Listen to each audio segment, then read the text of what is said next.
Hello and welcome to a brand new video on the Redhead Rumble channel. This video will be talking about the 5 main things why Eubank Jr versus Benn Jr is bigger and better than when Eubank and Benn first stepped in that ring all those years ago.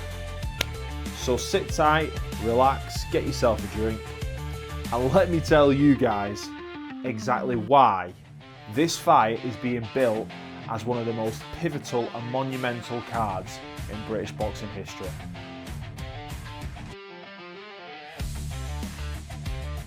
It's no secret that Eubank Jr and Conor Benn aren't in our top 5 pound for pound list. If we're talking pound for pound, we're talking Beterbiev, Bivol, Crawford, Inoue, Usyk, that ilk.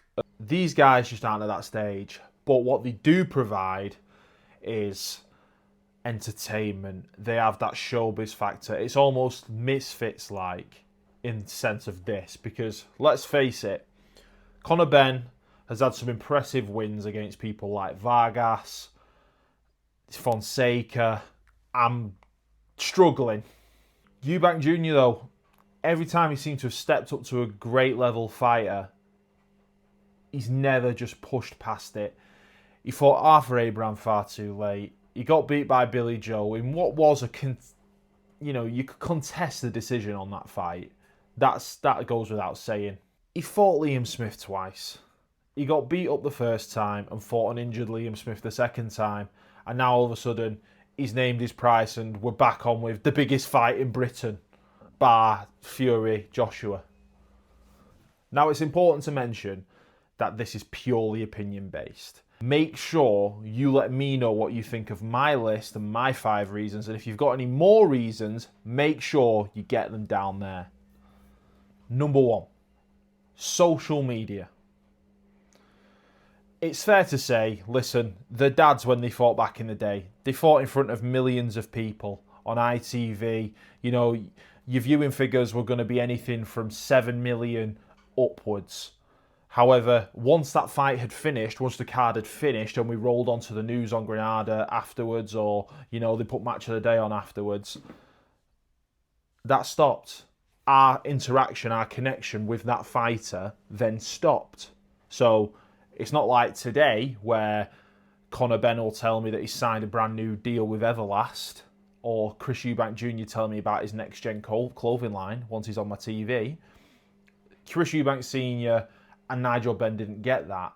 Now, Nigel Benn was very private back then, so once he finished fighting, we had maybe a press conference, possibly, but then in the news afterwards, because we were just mainly on, paper, it was mainstream news, the fight, but then afterwards, we didn't really get to see much of that. Now, boxers have YouTube channels, they have constant outlets like your IFLs, your boxing socials, stomping ground. You've got all these guys wanting a piece or their piece of the fighter afterwards, which is keeping them constantly in the news. When the dads fought, when Chris and Nigel fought, there was nowhere to follow them. I couldn't see what Nigel was having for his breakfast on his Instagram story. I couldn't see where Chris Eubank Sr was going on holiday afterwards, because there was no Instagram, there was no Twitter, there was no Facebook. Conor and Chris together amass about 3.5 million followers. That's just by themselves. That's on their own. That's not the countless outlets that are interviewing him, getting 20,000 people watching. Now, you might say, oh, well, Jack, 20,000 of those people might be from the 3.5 million. I heavily doubt that. We've all liked the odd Facebook page and never looked at it again. We've all followed someone on Instagram and just carry on swiping past. You've got TikTok. These guys can expose themselves so much better, build up a profile, and that just allows the promoters, Riyadh season, whatever, to just push them, to put them in massive adverts, to get them across TV channels. The essence of marketing for their social media profiles will help build this fight tenfold. Because if I just told you they've got 3.5 million followers together on Facebook, Twitter, and Instagram, then you can bet your bottom dollar that there's going to be more people trying to tune into that fight. Now, not everyone's going to buy the pay-per-view. That has to be said. But I'm no dodgy box man. I pay my fair price. That's a promise. However, you're going to get a lot of eyeballs on every single thing they do. Press conferences, weigh-ins, interviews. It's a big fight over here. Better yet, they've also had a press conference in New York. Again, trying to get the Americans on board. Now, the second reason why this is a lot bigger than the dads is because of where they're fighting. They're not fighting in the Resort Worlds Arena in Birmingham. They're not fighting in Old Trafford. They're fighting at Tottenham Hotspur Stadium, state of the art, built for entertainment.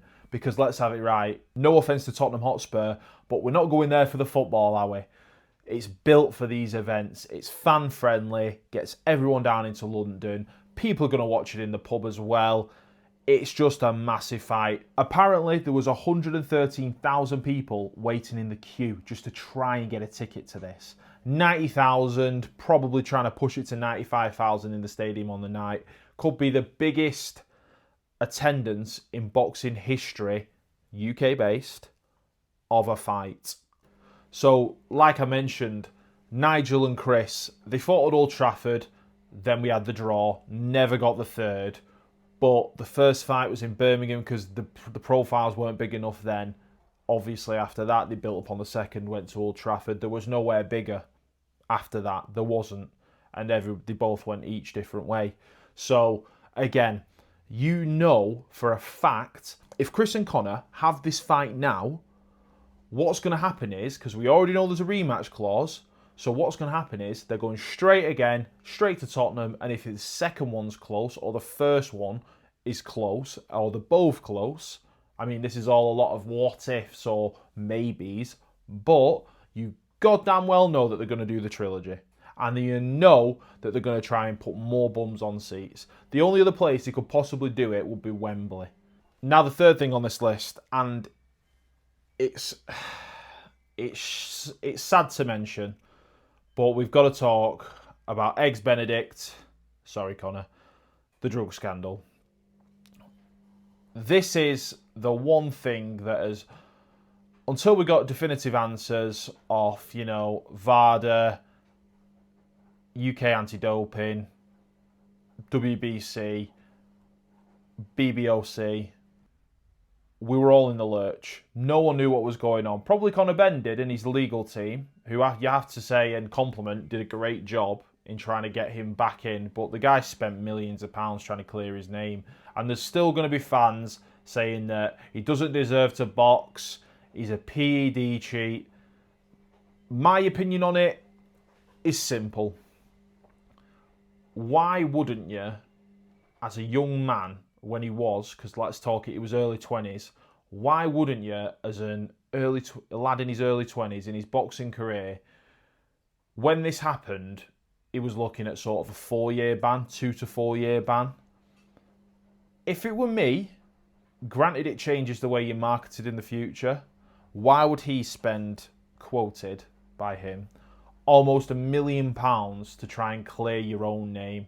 To me, that's desperation to make sure people know that you are not a cheat. Again, you pop for clomiphene. You obviously didn't just have eggs. Is there something tainted? Is it a supplement? I'm not going to go over all ground because it's already been gone over and gone over and gone over.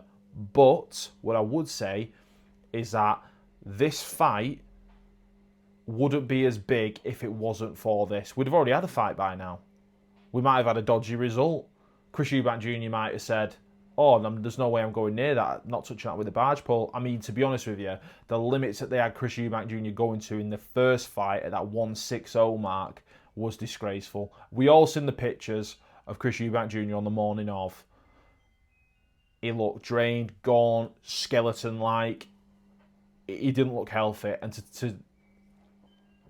to initialise punishment into going into a fight with that, despicable, really. And it left a sour taste.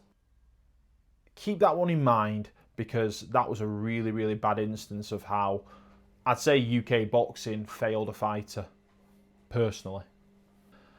Again, The dads never had a drug scandal. They never shared any PEDs or anything related towards that. The only thing, obviously, that was tragic was when Chris Eubank, unfortunately, beat Michael Watson, and Michael Watson then went into an induced coma and then had 6 brain operations, and then still to this day suffers from problems and ill will. So, because let's have it right, Chris Eubank didn't mean that, and this is the tough reality of the sport. This is what can happen. People die, like we said a couple of weeks ago. It's sad, but it leads to CTA. It can lead to really bad, serious injuries, and unfortunately, we have to look at that and say, is there things we could do in the sport? Yeah, it's not great. So number 4, I'm talking about promotion. Promotional beasts. Matchroom are the kings of promotion. They've built Eddie Hearn. He himself has built himself over 1 million followers. The brands, they do 9ball, World Snooker Tour, they do absolutely everything. They've incorporated the Saudis as well to get more funding. And every time you look up a sport on your phone, be it non-ball related, they are involved. They are involved. They're the best in class. And again, like I mentioned before, DAZN are going to be showing this worldwide. Sky Sports are going to be showing this worldwide because Eubank Jr. is signed with Sky, with Boxer, with Ben Shalom. So this fight is going to be all over your TV screens. Every time they have a press conference, we're going to know about it. Every time someone's pooed in the wrong toilet, we're going to know about it. Fight week is going to be crazy. It's just going to be crammed down your faces. Remember that the first press conference when the egg went across Conor Benn's face, that was the first time boxing had been frontline news for easily 10 years. Easily. It was everywhere. Again, with Riyadh season involved, the adverts are going to be crazy. Again, more funding, beating the drum, pushing it out there, worldwide audiences needed. They're going to generate millions. Promotion for this event is going to be insane. You look now, it's all over your phones. Boxing outlets are still talking about it. It's one of the main things on Twitter. If you look at boxing Twitter every single day, who's going to win, who's going to win, who's going to win. How is this not bigger than the original fathers?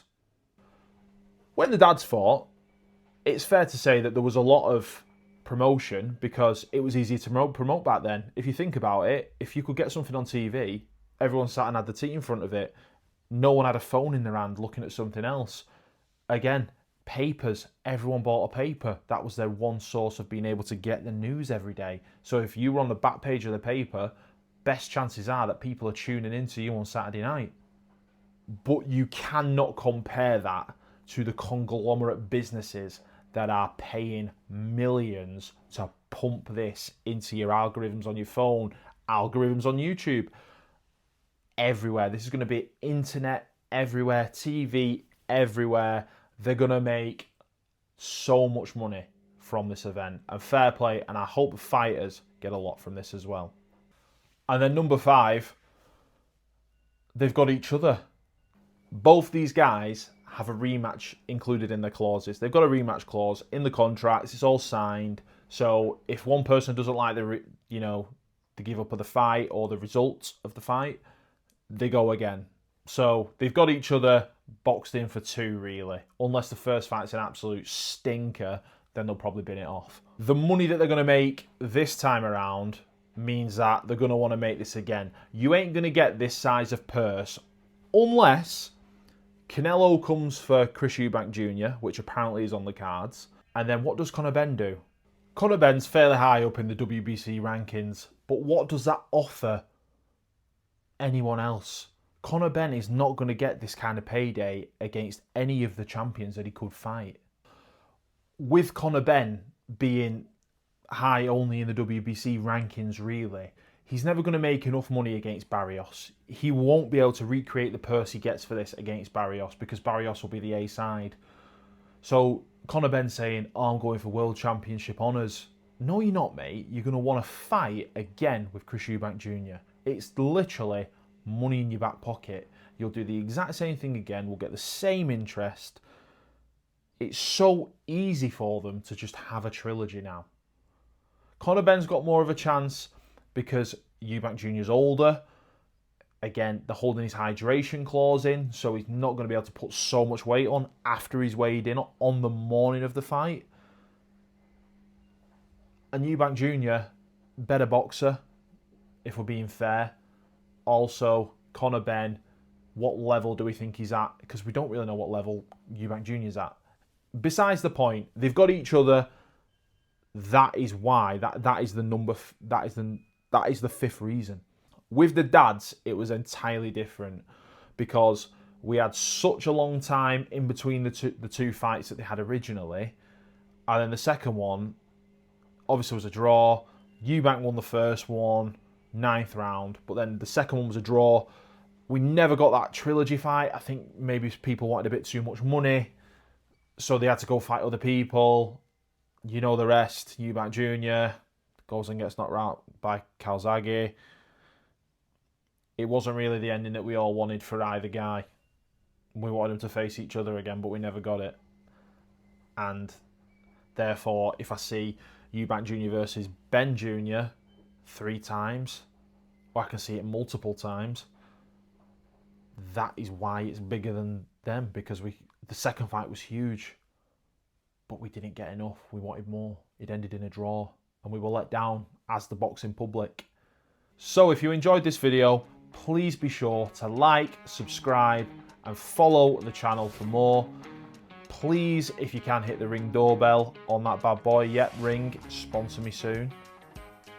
I hope you've liked this new style of video that I've tried to come up with. I thought it was maybe a bit more of a inclusive video to make, and I hope you enjoyed it. If you did enjoy it, please be sure to like, comment, and subscribe if you're new to the channel, if you like the video. The more you help me, the more generous I am. No, I'm joking. I'm grateful. I'm grateful for anything. Thank you so much for watching. Please be sure to keep your eyes peeled on the channel for more videos regarding our favourite sport, boxing. Wherever you are in the world, whatever you're doing, take care of yourself, take care of your family, and I'll see you in the next one.